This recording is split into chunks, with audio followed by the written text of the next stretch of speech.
Bueno, entonces, ahora sí.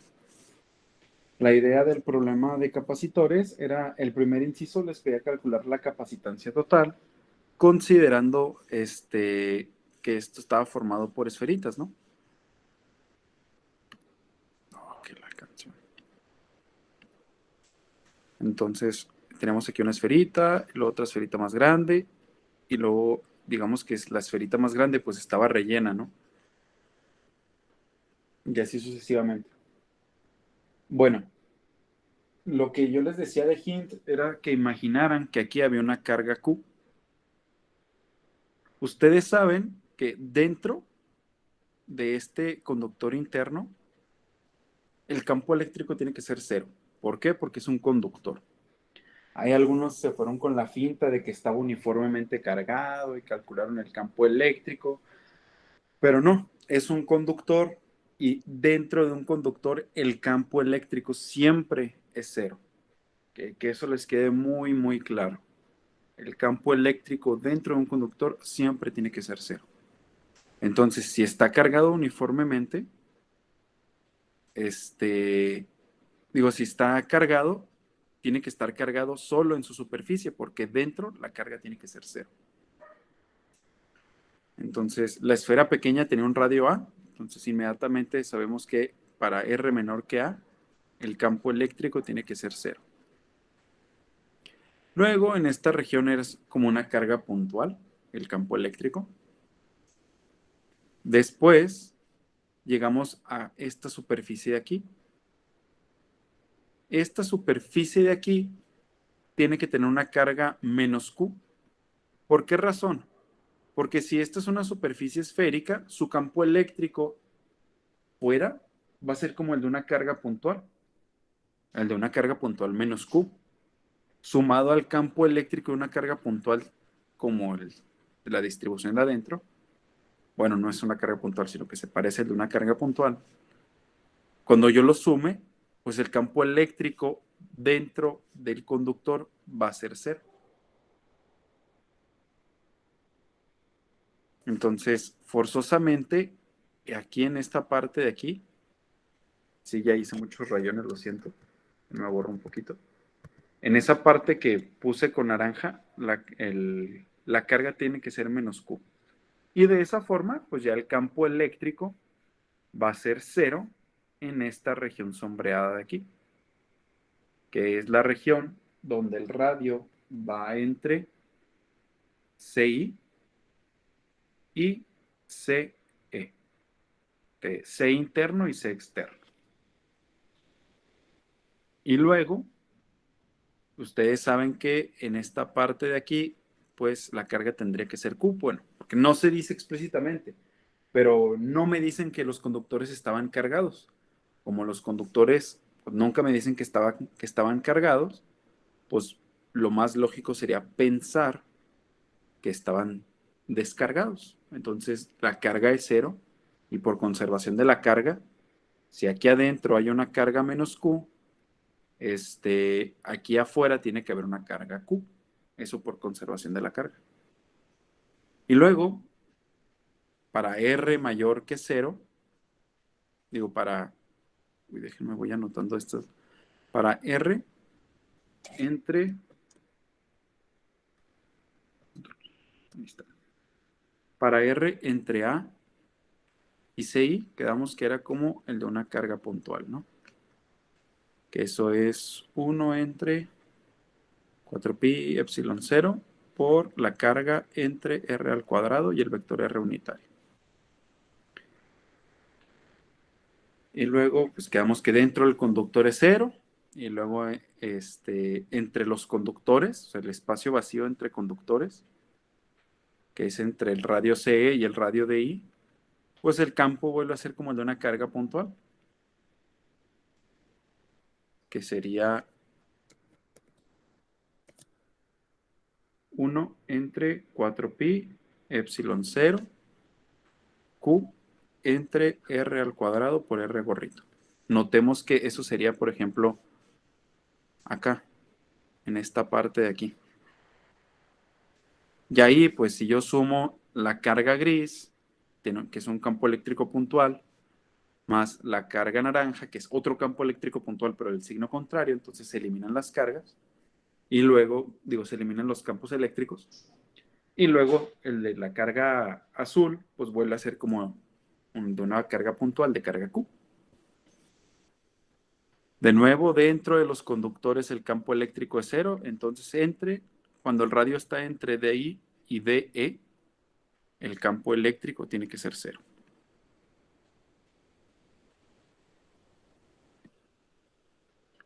Y por último, tenemos cuando el radio es mayor que DE, y ahí también el campo es cero, pero porque todas las contribuciones se anulan y termina siendo el campo eléctrico cero. Ah, no, perdón, me confundí. Eso era...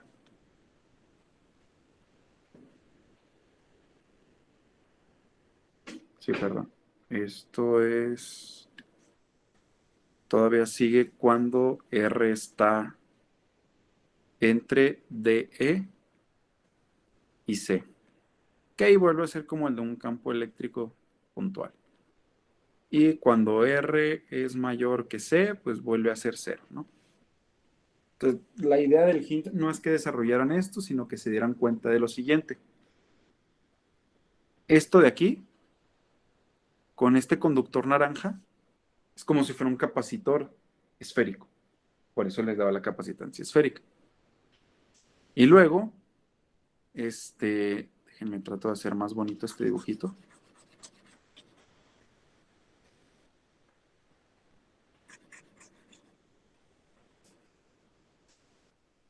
Bueno, entonces, aquí hay un conductor. Luego, aquí teníamos otro conductor. Esto era un campo, ya era un capacitor esférico. Este conductor de afuera, pues era gruesecito, ¿no?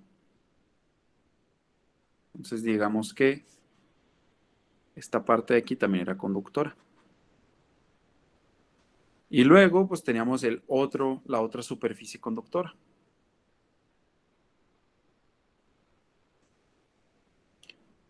Y pues eso también tenía otro lado. Y esto pues era un conductor. Sí, perdonen mi dibujo todo feo, no sé dibujar. Reprobé el kinder. Y por último, el cascarón de radio B, o se le llama. Ah, le llamé B. Okay. Esto lo llamé B. Bueno, entonces, la idea era la siguiente, que aquí vieran, aquí el campo eléctrico es cero. Y luego, aquí adentro, esto tiene una carga Q y el naranja tiene una carga menos Q. Es como un capacitor esférico. El azul, pues, por lo que ya habíamos hablado, tiene que tener carga Q y el rojo tiene que tener una carga menos Q. Es como otro capacitor esférico. Y luego, la superficie verde, tiene una carga menos Q, tiene una carga Q positiva, perdón. Sí, porque la roja es negativa. Y luego la parte amarilla o naranja, no, parece amarilla más bien, tiene una carga menos Q. Pues entre la roja, ¿cómo se dice? Entre la verde y la amarilla es otro capacitor esférico. Entonces tengo tres capacitores esféricos. Hasta ahí casi todos lo vieron, ¿no? Sí, casi todos dijeron, sí, qué bonito, son tres capacitores esféricos. Aquí el asunto que no supieron, algunos se dijeron, tienen que estar conectados en serie estos capacitores esféricos, pero nunca dijeron el por qué tienen que estar conectados en serie. Y la razón es la siguiente. Aquí, en esta parte, que estoy rayando, que es dentro de un conductor. Dentro de un conductor, el campo eléctrico es cero. Como el campo eléctrico es cero, el potencial es constante. Sí, eso también habíamos visto. Dentro de un conductor el potencial es constante. Entonces, ¿qué quiere decir que el potencial sea constante? Quiere decir que la diferencia de potencial ¿Entre cuáles superficies? Bueno, en este caso sería entre la naranja y la azul es cero. Esa diferencia potencial es cero. Y luego lo mismo sucede entre la diferencia de potencial. Lo mismo sucede para la superficie roja y la superficie verde. Como solo están separadas por un conductor y dentro de un conductor el potencial es constante, entonces la diferencia de potencial entre la región, digo, entre la superficie roja y la superficie verde, la diferencia potencial es cero. Y también, cuando vimos rápidamente circuitos, explicamos que cuando dos cosas están a una misma diferencia potencial, es como si estuvieran conectadas en serie. Uy, esperen, alguien trata de entrar.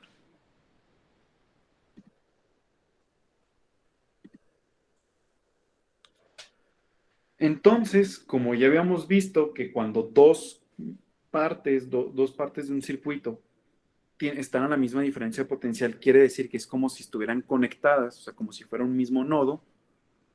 Pues básicamente, si yo redibujo esto de aquí, bueno, voy a borrar esta explicación que es sí bastante innecesaria por el momento.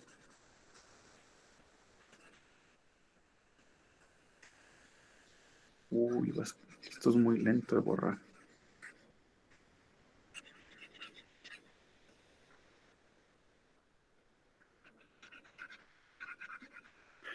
Disculpen que tarde tanto en borrar.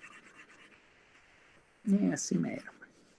Bueno, entonces, si yo redibujo esto, la parte de en medio, este conductor de aquí, sería, digamos, esta parte de un capacitor. Y luego seguiría la parte naranja. Ahí está la pata naranja. Luego la pata naranja pues está conectada con la pata azul. ¿Por qué están conectadas? Porque la diferencia de potencial es cero. O sea, la diferencia de potencial entre la superficie naranja y la superficie azul es cero. Y luego, pues aquí estaría la superficie roja.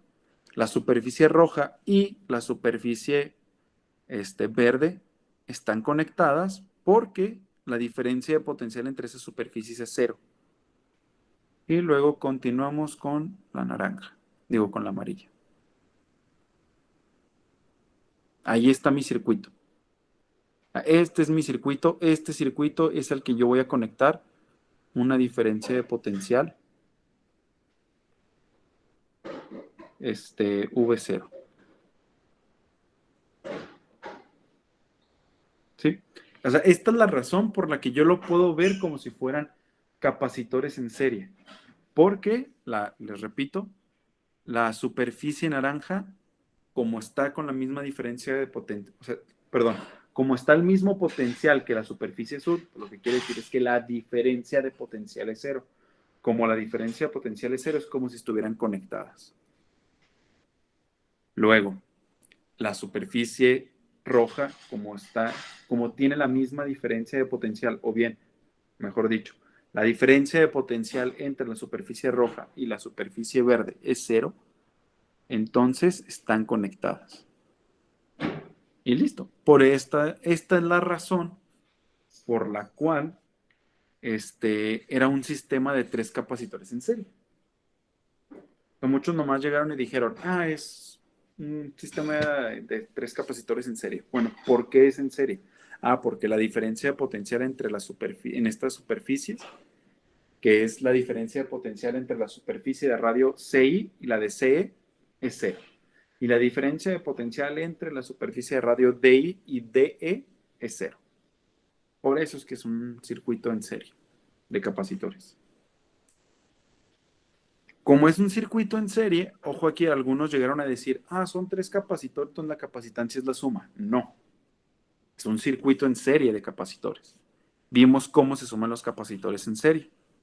Uno entre la diferencia, uno entre la capacitancia total o equivalente, como le quieran decir. Tiene que ser 1 entre la capacitancia 1 más 1 entre la capacitancia 2 más 1 entre la capacitancia 3. Y bueno, la capacitancia 1, bueno, ya nomás tendrían que sustituirlo de los capacitores, que no es complicado y les debería de haber quedado algo más o menos como aquí 1 entre 4pi epsilon 0 por 1 entre a menos 1 entre ci más 1 entre ce menos 1 entre di más 1 entre de menos 1 entre b. Esto les debe haber quedado y pues la ventaja era que ci valía 2a, CE valía 3A, DI valía 4A, DE valía 5A y B valía 6A. Entonces, pues básicamente esto de aquí iba a ser igual a 1 entre 4pi epsilon 0, A multiplicado por A, por 1 menos 1 medio más 1 tercio menos 1 cuarto más 1 quinto menos 1 sexto. Bueno, esto no es complicado. Esta suma les debería quedar 37 sobre 60. Y luego ya nomás queda el 1 entre 4pi epsilon 0 por A. Perdonen, que esto está muy mal. Sí, eso era la capacitancia que debían de calcular. Así de relativamente sencillo. Bueno, es el inverso, ¿no? O sea, la capacitancia total sería 60 entre 37 multiplicado por 4pi epsilon 0 por A. Esto ya sería la capacitancia. Luego, bueno, eso ya era el inciso A, ¿no? Esto es lo que les pedía. Ahora, el inciso B les decía que qué pasaba si ustedes aquí adentro y aquí afuera conectaban una batería que estuviera a una diferencia de potencial B0. Así como lo tengo aquí en el dibujo. Bueno, que cuál tenía mayor energía, esto o como si no existieran los conductores. Pues ya vimos que esto de aquí es equivalente a un circuito en serie de capacitores cuya capacitancia equivalente es esto de acá. Entonces almacenaría una energía de 1 medio de CT por V0 al cuadrado. Así de sencillo.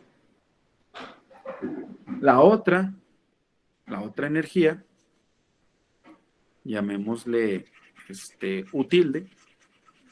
U tilde sería cuando no están los conductores. Lo borro aquí rápido. Listo.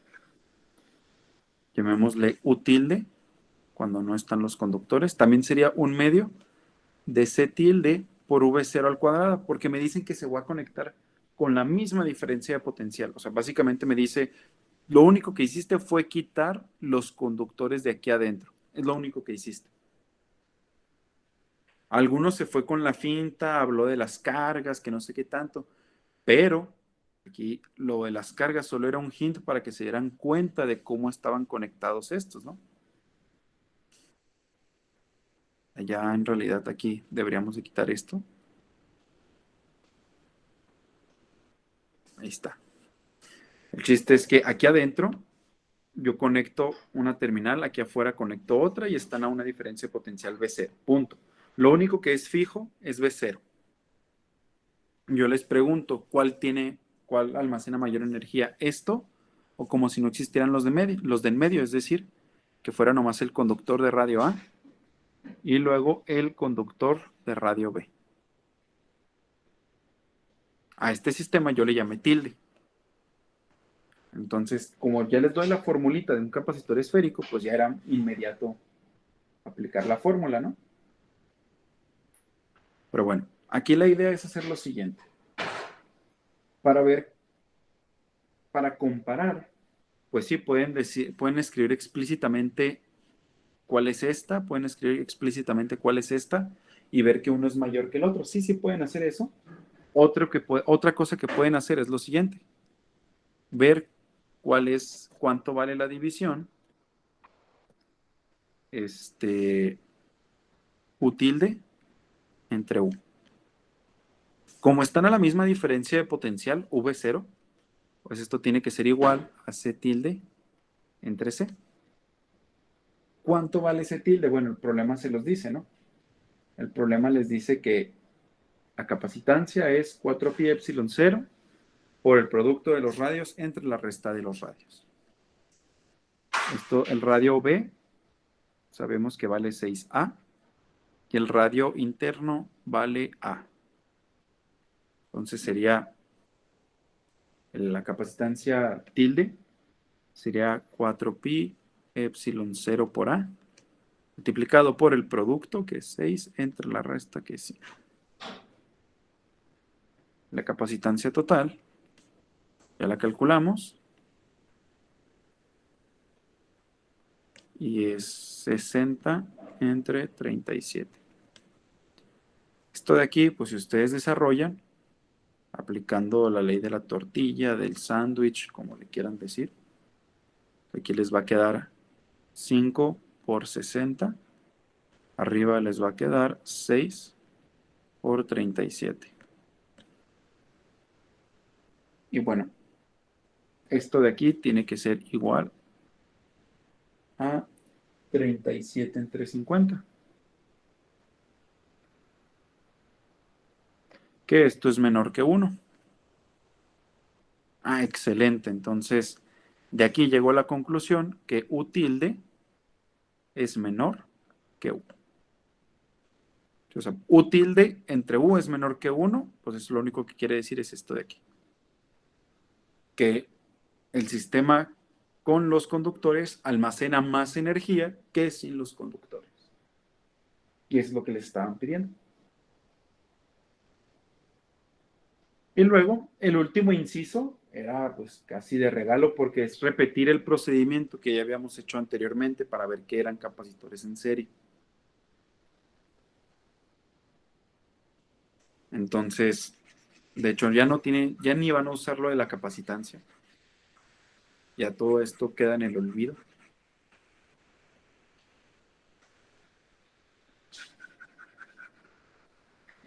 Y ahora lo que sigue es pensar lo siguiente. Bueno, el de radio A es un conductor. Eso lo que quiere decir es que dentro del conductor el campo eléctrico es cero.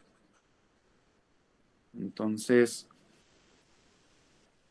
alguien hizo algo muy inteligente y dijo, siempre dentro de los conductores el campo eléctrico es cero y ya. Entonces, ya con eso, básicamente lo que está diciendo es que para R menor que A, y también cuando R está entre C interno y C externo, y también cuando está entre el D interno y el D externo. En todo esto, dijo, el campo eléctrico tiene que ser cero. ¿Por qué? Porque es dentro de algún conductor y yo sé que dentro de los conductores el campo eléctrico es cero. Bien, ya está. Así de sencillo eso. Y luego veo cuando R está entre A y CI, que es esta región de aquí.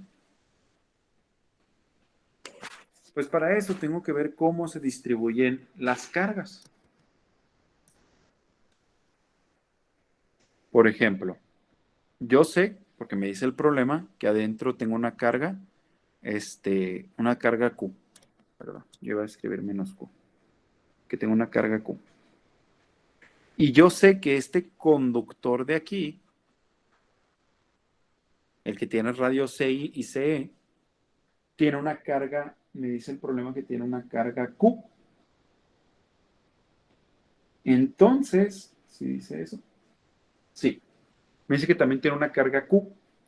Pero como yo sé que el campo eléctrico dentro de un conductor tiene que ser cero, yo sé que aquí esta superficie naranja tiene que tener una carga Q. Pero por conservación de la carga, la superficie azul tiene que tener una carga 2Q por conservación de la carga. ¿Por qué? Porque ese conductor tiene una carga Q.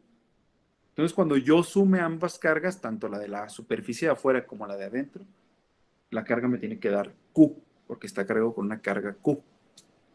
Entonces, 2Q menos Q, eso es igual a Q. Excelente. Entonces, por conservación de la carga, la superficie azul tiene que tener una carga 2Q. No puede estar dentro porque es un conductor y el campo eléctrico dentro de un conductor siempre es cero. Muy bien. Ya que sé cómo es esto y como todos son esferas, todas las distribuciones de carga son cascarones esféricos, entonces, pues yo sé que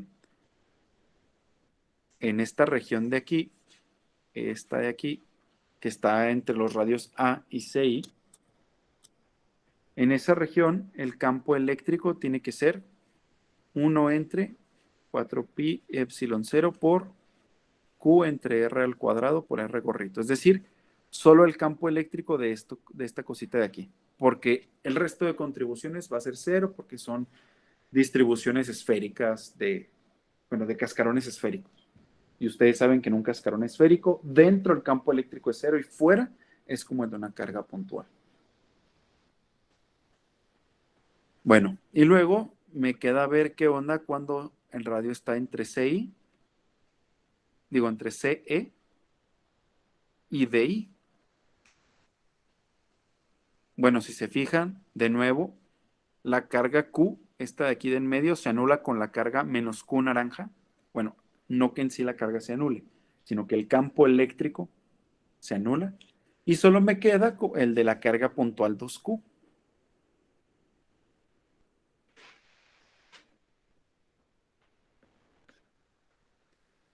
Ahí está. 2Q, perdón. Luego, tengo que ver cuando estoy entre D externo y entre el radio B, que es en esta parte de aquí. En ese caso, de nuevo, tengo que analizar cómo se distribuyen las cargas. Yo sé que el campo, que el conductor este conductor de aquí, el que está entre la superficie roja y la verde, yo sé que ese conductor de ahí tiene una carga menos Q, eso me dice el problema. Y además, yo sé que el campo eléctrico dentro de este conductor tiene que ser cero, siempre. Entonces no queda de otra más que el conductor, la superficie, perdón, roja, tiene que tener una carga menos 2Q, forzosamente. Y por conservación de la carga, la superficie verde tiene que tener una carga Q. Por eso, o sea, entre la superficie verde y la superficie amarilla, el campo eléctrico tiene que ser como de una carga puntual Q.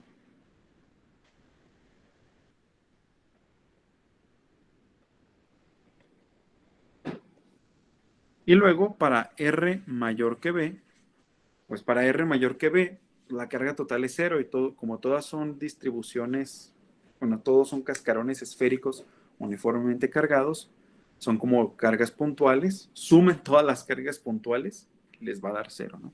Entonces el campo eléctrico tiene que ser cero.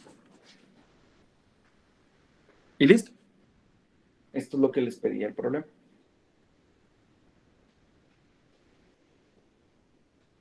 ¿Tienen alguna duda?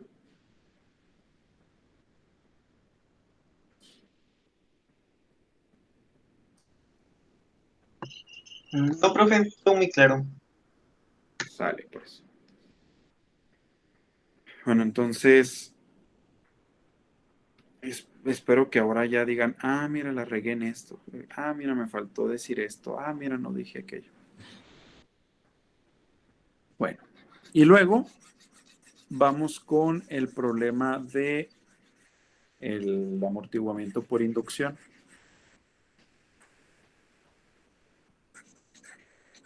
Que en realidad le debió haber puesto frenado por inducción, pero el año pasado puse un problema que también se llamaba frenado por inducción y dije, no, mejor le llamo amortiguamiento. Y pues la idea era lo siguiente, ¿no? Tengo aquí yo una espira, perdón, tengo aquí una espira por la que circula corriente, una corriente I, y luego aquí yo tengo arribita, tengo una espirita pequeña. Y esta espira pequeña, el problema explícitamente me dice que es una espira pequeña, está sobre el eje Z, que el eje Z coincide con el eje del... O sea, el eje Z coincide con el eje de ambas espiras. Por aquí va.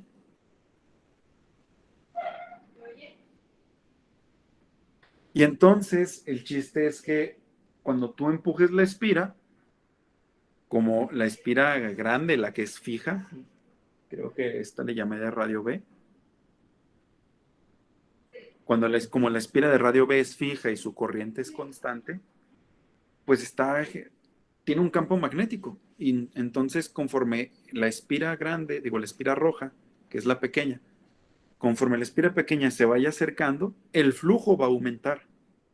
Entonces, se va a generar una corriente que, por la ley de Lenz, se debería de oponer a, a este, a este flujo, ¿no? Que se está induciendo.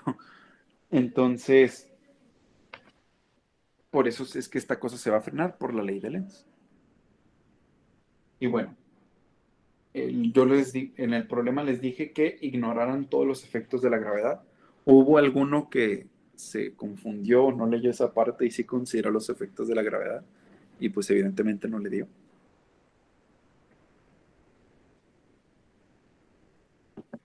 Pero bueno,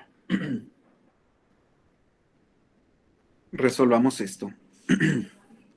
El primer inciso, lo que me pedía calcular es la Fe inducida en la espira cuando ésta se encuentra justo a una altura Z y se está moviendo hacia abajo con una velocidad V. Bueno, me dicen con una rapidez V. No se dicen velocidad V. Ah, genial. Con una velocidad V. Ahora, incluso este mismo problema me dice en qué dirección está el eje Z, ¿no? Me dice que hacia acá es el eje Z. O sea, por aquí, en el dibujo incluso aquí pone el vector K unitario. Entonces, bueno, sí, como pueden ver, pues Z en este sistema de coordenadas, por ejemplo, si yo pongo coordenadas cilíndricas o cartesianas, no importa porque comparten el eje Z. Si se fijan, esta cosa Z, esta coordenada Z, que es la posición de la espira, sería Z por K unitario, donde pues Z es positivo. Y la velocidad de la espira sería V por K unitario, donde pues V tendría que ser negativo, porque se está moviendo hacia abajo, en la dirección negativa. Pudieran haber elegido como sistema de coordenadas al revés, o sea, que para z positivos estuviera apuntando hacia abajo, y pues solo cambia el sentido de esto, ¿no? En ese caso la posición sería negativa, pero la velocidad positiva. Aquí la idea con lo que quiero decir con esto es que z es positivo y v negativo. Pero si se eligieran otro sistema de referencia, v sería positivo y z ahora sería negativo. Bueno, entonces solo quería aclarar eso, porque muchos también medio se cuatrapeaban con los signos aquí, que no sabían qué onda, pero bueno. Entonces me piden calcular la FEM cuando está a una altura z y cuando se mueve con una velocidad v. Yo sé que la FEM es igual a menos la derivada del flujo magnético respecto del tiempo. El flujo magnético, como me dicen que esto es una espira muy pequeña, o sea que esta cosa de aquí es muy pequeña, y hasta me dan la condición, ¿no? Que el radio A es mucho menor a B.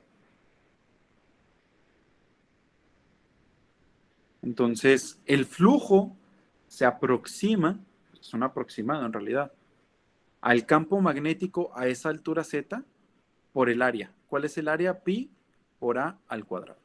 Sencillo, no tienen que ser ninguna integral ni nada. Y bueno, yo conozco el campo eléctrico, digo, el campo magnético a una altura Z. El problema me lo da. Me dice que, si se los anoté, ¿verdad? No, sí se los anoté. Es mu0 por la corriente que circula entre 2 multiplicado por el radio. Aquí yo les puse R, pero solo era como que para confundirlos. R es el radio de la espira. La espira tiene un radio B. Entonces es B cuadrada dividido entre B cuadrada más Z al cuadrado a la 3 medios. Y bueno, entonces esto me quedaría que la FEM inducida es menos la derivada respecto del tiempo de, me va a quedar mu0 por pi por A al cuadrado dividido entre 2. Bueno, ya escribo todo mejor. Aquí sería B cuadrada más Z al cuadrado a la 3 medios. Y aquí quedaría B al cuadrado.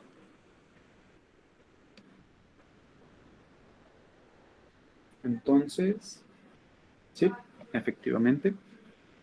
Y bueno, cuando ustedes deriven esto, no voy a ahorrar la talachita, yo no lo voy a hacer. Pero el chiste es que cuando ustedes deriven, les debió de haber quedado. Les debió de haber quedado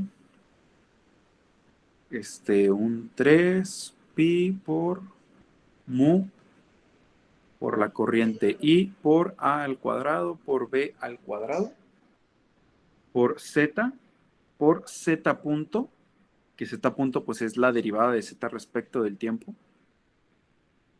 dividido entre 2 por B al cuadrado más Z al cuadrado y todo a las 5 medios. Esto es lo que les debió de haber quedado. Ya el signo menos desaparece, pero Z punto, pues ustedes saben que es igual a la velocidad. Pues simplemente yo aquí pudiera escribir velocidad. ¿Por qué Z punto es igual a la velocidad? Bueno, pues Z punto es la derivada de Z respecto del tiempo. Entonces, si pasa un lapso muy pequeño de tiempo, Z disminuye. Eso quiere decir que este cambio pequeño en Z es negativo, porque Z disminuye. Entonces, todo esto es negativo. O sea, Z punto es negativo. Y además, por definición, pues Z punto es igual a la velocidad. O sea, la velocidad es la derivada de la posición respecto del tiempo. El vector velocidad es la derivada del vector posición respecto del tiempo. Claro, la componente z, que es v, sería la derivada de z respecto del tiempo, ¿no? Eso es simplemente la definición de velocidad. Y listo, ¿no? O sea, así de sencillo, esa sería la FEM inducida. Si se fijan, ya de aquí ustedes me pueden decir en qué sentido, para empezar, si la corriente circula en este sentido en que lo dibujé. Uy, ahí está. Si la corriente circula en este sentido que lo dibujé yo aquí, el campo magnético, ustedes saben que apunta hacia arriba. En esta dirección apunta el campo magnético.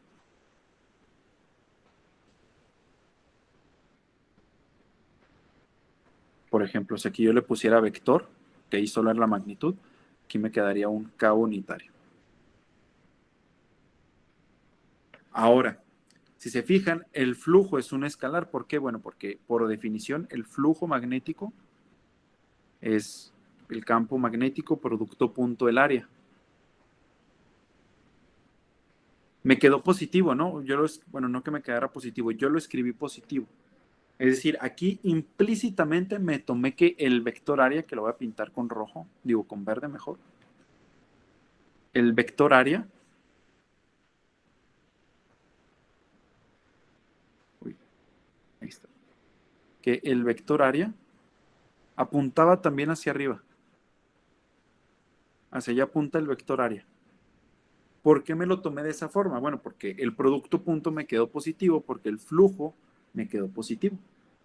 Si yo hubiera considerado que el vector área apunta hacia abajo, al hacer producto punto con el campo magnético me hubiera quedado un flujo negativo. Entonces aquí aparecería un signo menos. Y esto se vería afectado en la expresión de acá por un signo. Bueno, pero ¿por qué menciono esto de hacia dónde apunta el vector área? Bueno, porque como yo consideré que el vector área apunta hacia arriba y la FEM me quedó negativa, ¿por qué me quedó negativa? Porque la velocidad es negativa. Como la FEM me quedó negativa, por la regla de la mano derecha, la corriente tiene que circular en este sentido de acá. Si me hubiera quedado positiva, yo solo estiro el pulgar en la dirección del vector área y en la dirección en la que se enrollan los otros 4 dedos, en esa dirección circularía la corriente. Pero eso sería si la FEM me hubiera quedado positiva. Como me quedó negativa, circula en el sentido contrario y es el sentido que dibujé con la flecha curva roja. Nada más lo voy a poner del mismo grosor que la espira.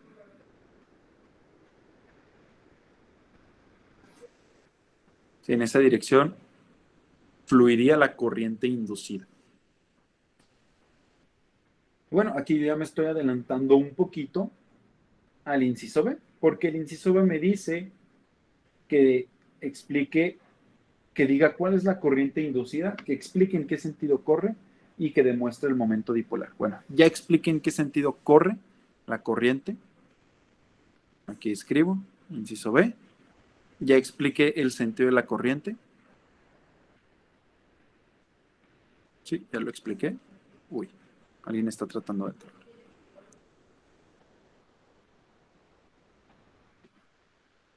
Ok, pues ya expliqué ahí el sentido de la corriente. Muy bien.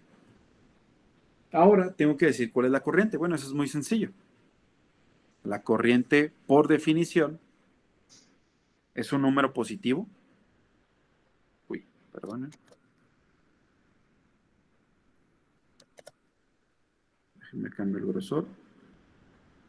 La corriente, por definición, es un número positivo, entonces sería el valor absoluto de la FEM entre R. Que pues esto sería 3pi mu 0 por la corriente por A al cuadrado por B al cuadrado por Z por el valor absoluto de la velocidad. Les recuerdo, es un número positivo la corriente nada más. Por 2 veces R por B al cuadrado más Z al cuadrado a las 5 medios.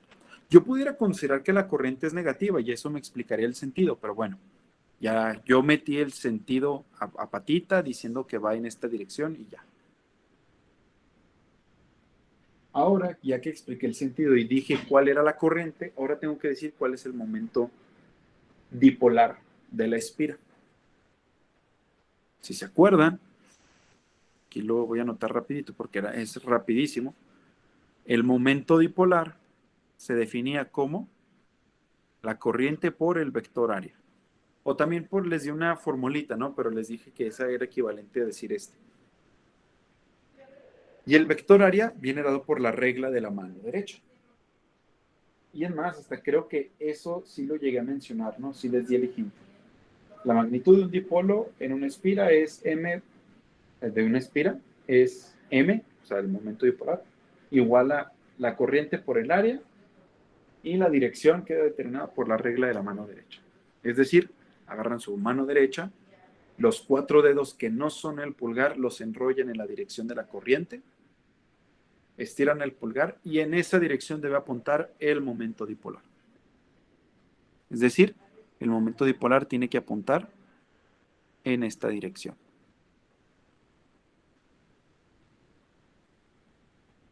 Si se fijan, apunta en la misma dirección que la velocidad. Entonces, si yo la corriente la multiplico por el área, la magnitud del área, ustedes saben que nomás es pi por a al cuadrado, porque a es el radio de la espira. Si la corriente la multiplican por esto y le ponen el vector unitario, porque me están pidiendo una magnitud vectorial, o sea, me están pidiendo un vector, eso me daría lo siguiente. Uy, lo voy a escribir aquí arribita rápido.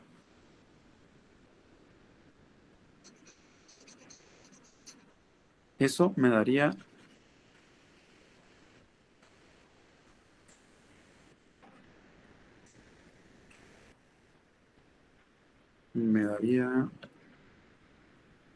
que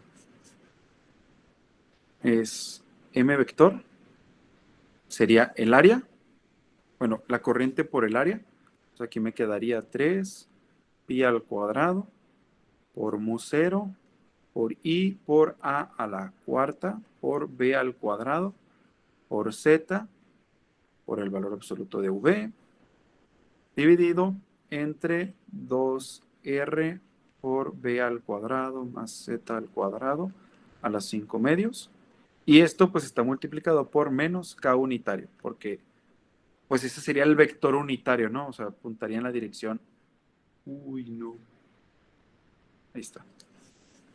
Entonces, porque apunta en la dirección z y apunta hacia abajo, por eso es menos k unitario. Pero pues yo le puse un valor absoluto, con este menos, pues yo sé que la velocidad tiene que ser negativa, va en la dirección k, es decir, esto lo pudiera reescribir como, nomás aquí poner vector velocidad. Ahí tenía la magnitud y tenía la dirección, entonces pues ya nomás pongo la v y listo, como vector. Sí, ojo ahí, como vector, eso es importante. No la magnitud, no la componente, no, como vector. Y de hecho, les pedía demostrar justamente esta expresión de ahí. Sencillo, ¿no? El inciso C. Aquí muchos se confundieron. El inciso C lo que me dice es que encuentre la fuerza sobre la espira. Voy a borrar, excepto la expresión del momento dipolar, porque me va a ser de utilidad.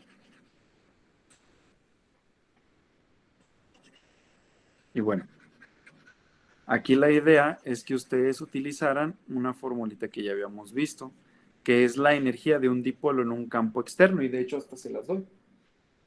La energía de un dipolo en un campo externo es menos m producto punto el campo magnético. ¿Y qué es esta? Pues me va a hablar un poquito de la fuerza. ¿Por qué? Porque yo sé que la fuerza es igual a menos el gradiente del potencial. Que esto es una definición que ustedes deberían de saber de memoria. Bueno, entonces si hacemos el producto punto, nomás aquí a un ladito les recuerdo que el campo magnético se los doy. Si lo escribo de forma vectorial, eso tendría que ser, como ya había escrito, perdón, mu por i entre 2 multiplicado por b al cuadrado dividido entre b al cuadrado más z al cuadrado a la 3 medios. Y como lo estoy poniendo como vector, aquí tendré que poner el k unitario. Bueno, cuando yo haga el producto punto de todo esto de aquí, me va a quedar que la energía es, me va a quedar menos 3 pi al cuadrado por mu 0 al cuadrado por la corriente al cuadrado por a la cuarta por b a la cuarta por z. Aquí me va a quedar la velocidad producto punto el vector k unitario dividido entre 4r por b al cuadrado más z al cuadrado, todo esto a la 4. ¿Qué es la velocidad producto punto el vector k unitario? Ah, pues es la componente en z de la velocidad. Es decir, eso es v.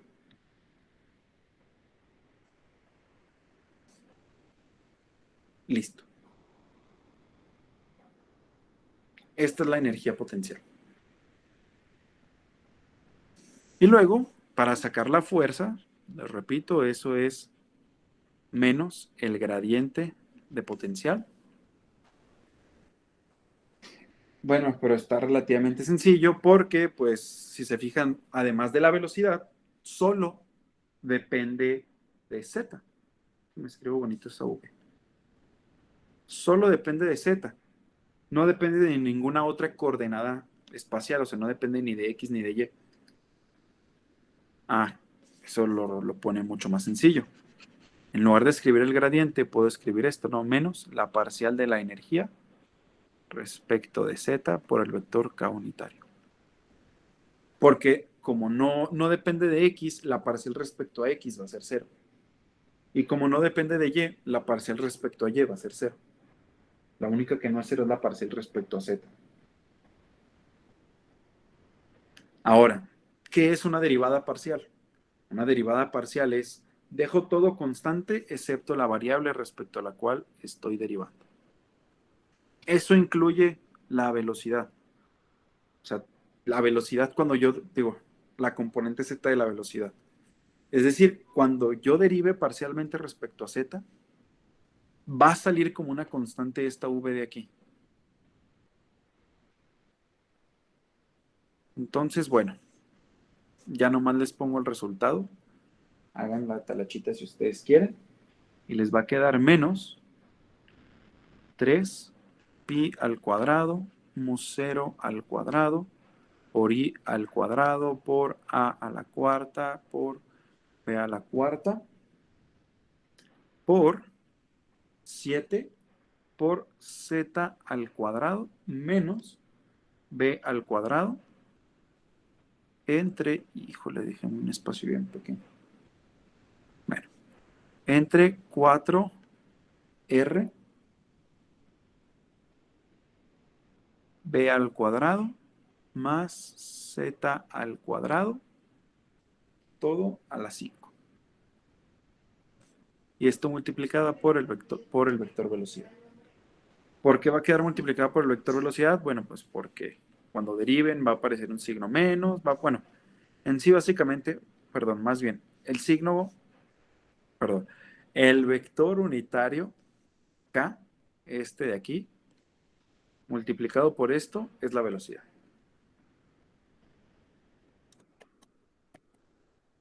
Entonces, por eso es que, creo que no sé si borrarlo. Entonces, por eso es que les debería quedar esta expresión de aquí. Y esa ya sería la fuerza. Así de sencillo. Por último, lo que me piden es resolver esto, o saber a qué distancia se detiene, cuando z, cuando la espira siempre se encuentra muy, muy lejos. Si z es mucho mayor a b, que básicamente es lo que me está diciendo, si z es mucho mayor a b, lo que va a suceder es lo siguiente. En la parte de abajo, yo tengo un b al cuadrado más z al cuadrado. Entonces, esto va a ser aproximadamente z al cuadrado. Y además, 7 por z al cuadrado menos b al cuadrado va a ser aproximadamente 7z al cuadrado. ¿Por qué es así? Bueno, porque el problema me está diciendo que z es mucho mayor a b. Si z es mucho mayor a b, su cuadrado es aún mayor que b al cuadrado. Por eso es que fácilmente puedo hacer esta aproximación de aquí. O sea, básicamente estoy diciendo que no hay un primer orden, ¿no? Bueno, entonces sí, fácilmente puedo hacer estas aproximaciones que tengo que escribir aquí abajo. Y bueno. Entonces, si hago estas aproximaciones y lo sustituyo, me debería quedar lo siguiente. Déjenme borro aquí rapidito.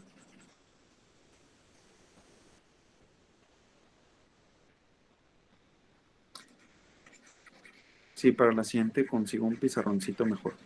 Ahí disculpen.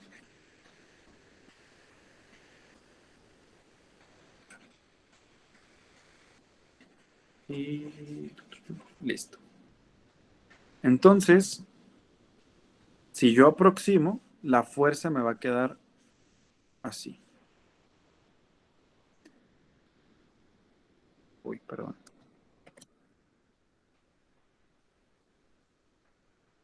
La fuerza me va a quedar aproximadamente menos 21 por pi al cuadrado por mu 0 al cuadrado por i al cuadrado por a la cuarta por b a la cuarta entre 4r por z a la 8. Si ustedes sustituyen tal y cual las expresiones que les dije, abajo me aparece un z a la 10, arriba un z a la 2 y por eso abajo me queda un z a la 8. Y ya. Ah, bueno, aquí me faltó la velocidad. Y ya. Así de sencillo, ¿no? Z, la velocidad solo tiene componente z. Entonces, la fuerza solo se va a mover en el eje z. Entonces, digo, solo va a apuntar en el eje z, perdón. Entonces, pues fácilmente pudiera quitar estas flechitas y solo hablar de puros escalares. De la pura componente z, básicamente es lo que estoy diciendo. Entonces, por segunda ley de Newton, la fuerza o la masa por aceleración, esto me va a quedar la derivada, digo, masa por la derivada de la velocidad respecto del tiempo. Aproximadamente igual, pero ya le voy a poner el igual.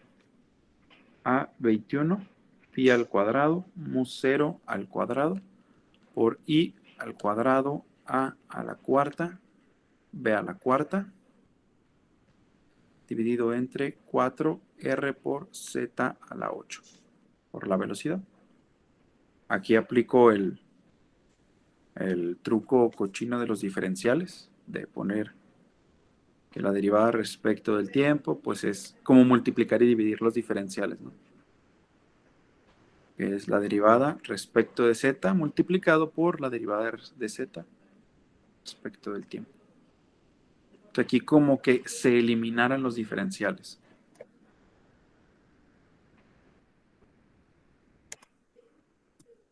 Y bueno, entonces esto de aquí no es nada más ni nada menos que la velocidad multiplicada por la derivada de la velocidad respecto de z.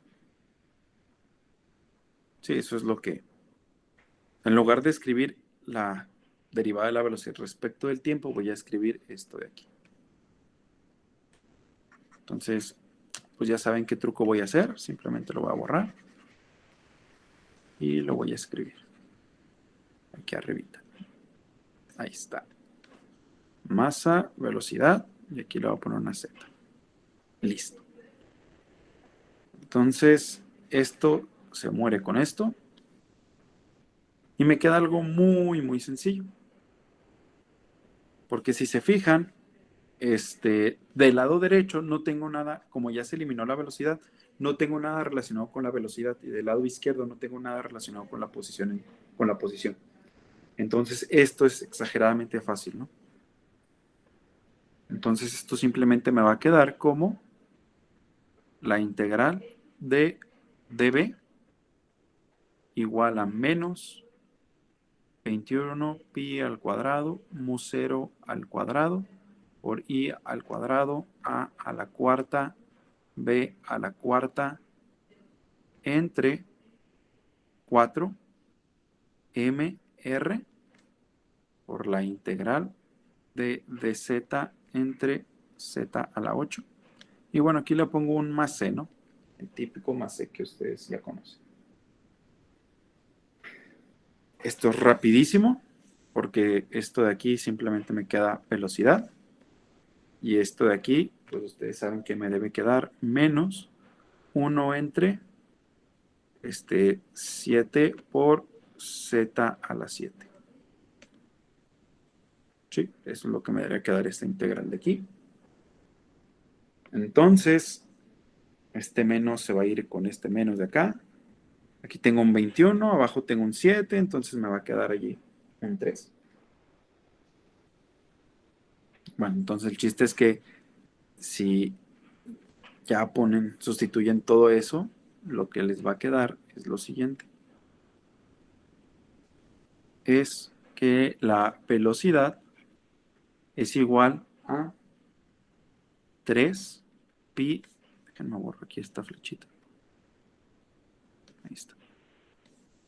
3 pi al cuadrado, mu al cuadrado, i al cuadrado, a la cuarta, b a la cuarta, dividido entre 4m r por z, por z a la 7. Z a la 7. Claro, aquí me falta una constante c, ¿no? Esa constante c va a estar dada por la condición inicial que nos da. Si se fijan, el problema nos dice que en el infinito, o sea, cuando está muy, muy lejos la espira, se le imprime una velocidad v0. Es decir, lo que nos la condición inicial que tenemos, lo voy a poner aquí a un ladito, la condición inicial que tenemos es que cuando z tiende a infinito, o sea que la distancia entre las dos espiras es muy, muy, muy, muy, muy, muy grande. Cuando eso es así, lo que tengo es que la velocidad tiene que ser igual a v0.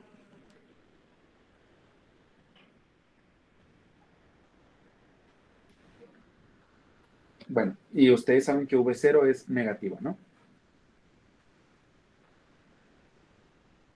Ah, no es cierto. Te dicen que la rapidez es v0, no velocidad. Te dicen que se le imprime una rapidez v0. Entonces la velocidad sería, aquí está, la velocidad sería menos v0. Entonces, si se fijan, cuando z tiende a infinito, esto se iría a 0. Y entonces, a ver.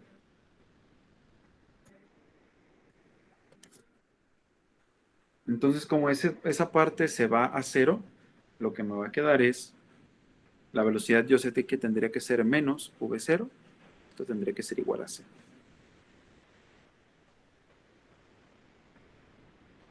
¿Sí? Eso, cuando z se va a infinito, el primer término se hace 0, el lado izquierdo es menos v0, entonces c tiene que ser menos v0. Y entonces, como ya conozco cuánto vale esa constante c, ya puedo decir que la velocidad v tiene que ser 3 pi al cuadrado, mu 0 al cuadrado, i al cuadrado, a la cuarta, b a la cuarta, entre 4mrz a la 7 menos v0. Recordemos que v0 es la rapidez, o sea, es un número positivo. Y bueno, ¿cuándo se va a detener esto? Pues cuando la velocidad sea 0. Entonces simplemente busco que la velocidad sea igual a 0. Cuando eso sucede, bueno, se tiene que cumplir lo siguiente. Tiene que cumplir que 3 pi al cuadrado, mu 0 al cuadrado, i al cuadrado, a la cuarta, b a la cuarta, dividido entre 4mrz a la 7, tiene que ser igual a v0. simplemente de aquí ya pueden despejar rápido Z. Y Z, cuando se detiene, que yo le puse Z final, tiene que ser igual a 3 pi al cuadrado, mu 0 al cuadrado, i al cuadrado, a la cuarta, b a la cuarta, entre 4 m v 0 r, todo esto elevado a la 1 séptima. Y esa sería la respuesta que les pedían demostrar. ¿Quedó alguna duda?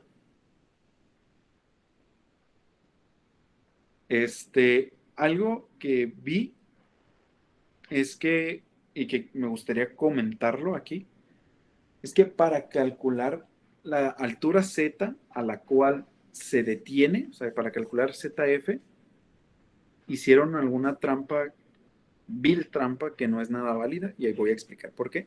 Pero antes de eso, quisiera preguntarles si con esto que hice tienen alguna duda.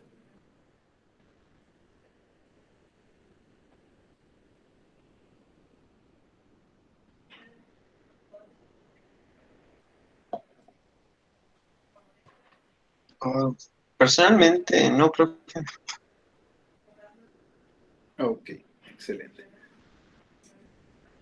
Entonces vamos a la trampita que muchos de ustedes hicieron y que está mal. La trampita que ustedes hicieron y que está mal es utilizar conservación de la energía.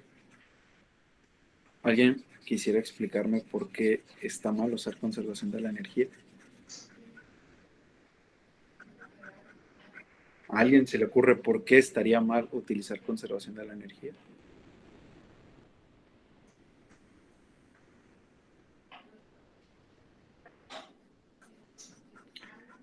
Bueno, les ayudo. Para empezar, la energía se conserva.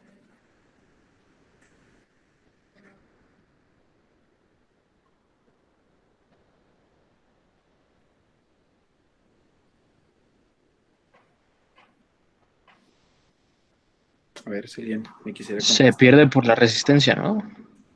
Exacto. Eso es una. Se pierde por la resistencia. Forzosamente la energía se pierde. O sea, el sistema para nada es conservativo. Entonces, muchos se fueron con la finta y dijeron, la energía cinética al inicio, como está muy lejos, no hay energía potencial. La energía cinética al inicio es un medio de m por v0 al cuadrado. Y lo igualaron a la energía cinética final. Digo, a la energía potencial final. Ojo, eso está mal. Está mal porque, como decía Daniel, no se conserva la energía porque la resistencia la disipa. Pero, en principio, o sea, lo que hace que se detenga la espira es la resistencia. Pero aún sin decir, es que las resistencias disipan energía. Fuera de eso, fíjense que no se conserva la energía por lo siguiente. Inicialmente, tengo un campo magnético muy bonito y hacia lo lejos tengo una espira que se mueve con cierta energía cinética. O sea, en realidad tengo la energía cinética de la espira más la energía potencial del campo magnético. Eso sí lo vimos, la energía potencial del campo magnético. Entonces aquí quedaría energía potencial del campo magnético.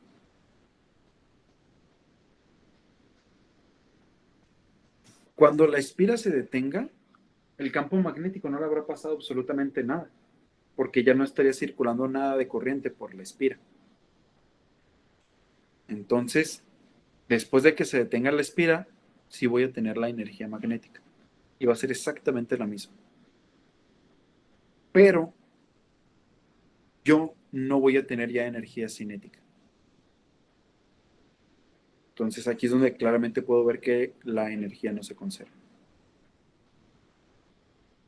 Ahora, ¿por qué? Bueno, pues por como dice Daniel, es por la resistencia. Y de hecho, si ustedes calculan la energía total que disipa la resistencia, les debería de dar esto, un medio de mv0 al cuadrado.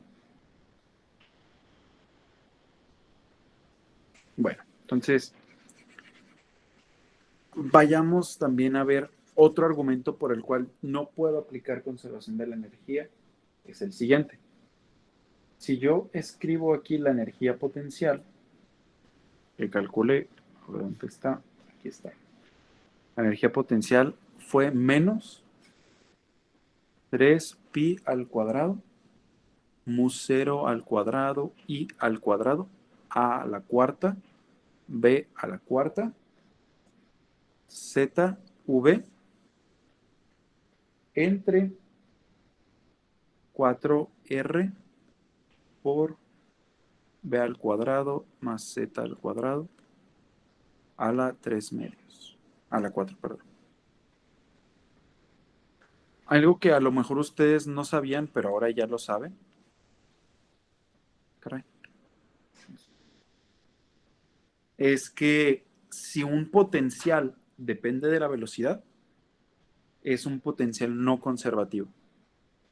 Por eso la energía potencial gravitacional solo depende de la posición, porque la energía potencial, digo, porque la gravedad es conservativa, es una fuerza conservativa. El potencial eléctrico solo depende de la posición, porque la fuerza electrostática es una fuerza conservativa. La fuerza de un resorte, la energía, perdón, potencial de un resorte solo depende de la posición, porque la fuerza del resorte es conservativa. Si dependiera el potencial de la velocidad, entonces ya no es una fuerza conservativa. Aquí el potencial depende de la velocidad, sí, ok, entonces no es una fuerza conservativa y no pudiera usar la conservación de la energía. Ese es otro argumento por el cual ustedes podrían ver que utilizar conservación de la energía está mal. Otra forma de ver el por qué la conservación de la energía no se aplica es lo siguiente. Algunos escribieron, bueno, al final, digo, al inicio tengo la energía cinética de la espira. Y al final, ¿qué tengo? Pues sí, a lo mejor algunos pusieron menos 3pi al cuadrado, mu 0 al cuadrado, i al cuadrado, a la cuarta, b a la cuarta, z, pues aquí pusieron la z final, entre 4r por b al cuadrado más z al final al cuadrado, todo elevado a la cuarta, y la velocidad. Algunos pusieron, es v0, pero no. La velocidad a la altura z final, como la partícula, digo, como la espira, perdón, como la espira se detiene, la velocidad es cero. O sea, la velocidad de la espira es cero cuando z es igual a la altura final. Cuando z es igual a la altura final, la velocidad tiene que ser cero, forzosamente. Pues eso es lo que estoy buscando, ¿no? ¿Cuál es la velocidad? ¿Cuál es la altura a la que la velocidad es cero? Eso es lo que estoy buscando. Entonces, aquí pueden ver que no pueden ponerle aquí una v0. Al contrario, tendrían que ponerle cero, porque la velocidad es cero. Y aquí es donde van a ver también que si haciéndolo con más cuidado, verían que efectivamente no puedo aplicar conservación de la energía. Sí, entonces, ahí, mucho ojo, mucho cuidado. Ahí sí se les fue, no a todos, pero sí a algunos, ahí sí se les fue la onda. Entonces, nomás para que tengan cuidado.